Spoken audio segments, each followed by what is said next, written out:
Death's Door is a game that I didn't expect much from.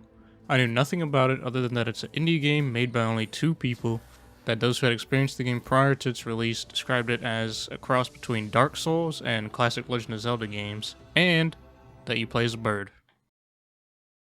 Now, since seemingly every game that comes out nowadays and is even remotely difficult is immediately compared to Dark Souls, that doesn't really tell me anything, so I essentially went into Death's Door blind, and what I found throughout my playthrough is an immensely polished, tight, challenging, and charming experience that I 100% recommend.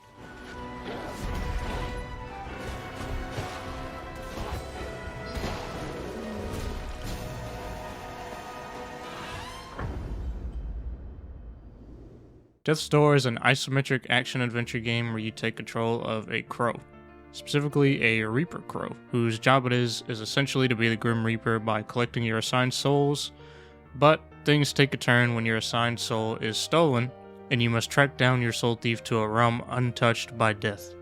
And thus, the adventure of Death's Door begins. The overall tone of Death's Door is one of playful charm and somber tones. Everything from environments, characters, and dialogue range from comedic and lighthearted. This man is literally a pothead.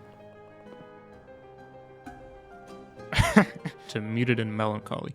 With your assignment incomplete, your death is now an inevitability. Without the soul that now resides behind this door, you are trapped just like me. This game balances these things perfectly, with the tone never taking an unexpected turn and never feeling overwhelming on either side of that spectrum. The main gameplay components of Death's Door are exploration, ooh, secrets, you can't hide from me, puzzles, oh, there must have been a fire over it, oh, never mind, I'm bugging, and combat.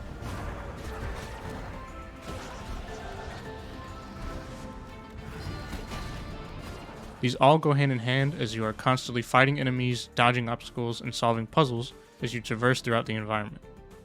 Through the game, you'll unlock new abilities which enable you to access new paths or parts of the map, and throughout your playthrough, the game is constantly showing you areas that are just out of your reach, which not only incentivizes exploration, but also makes you want to return to previous areas that you've already been to when you finally get the ability that you've been needing for so long.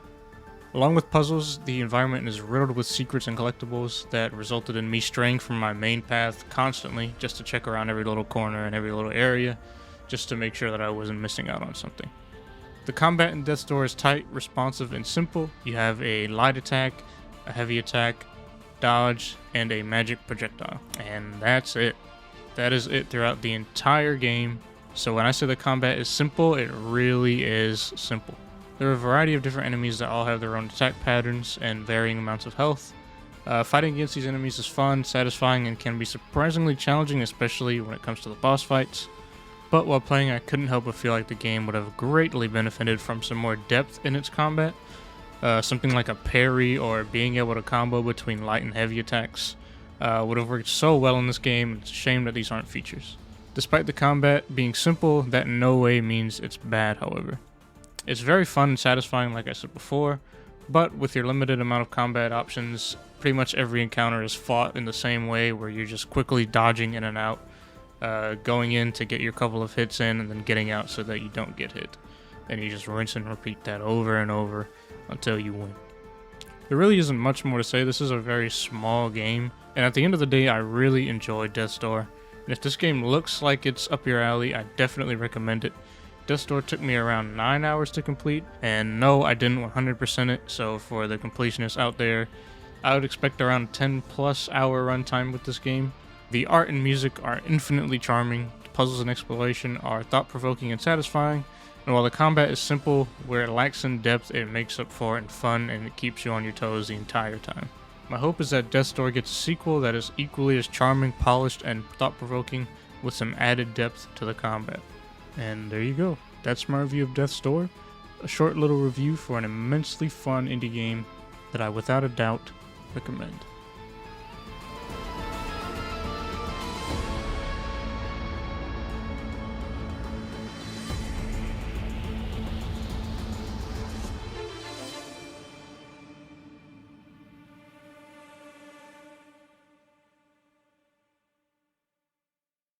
Alright, I hope you guys enjoyed. If you did, be sure to leave a like and subscribe.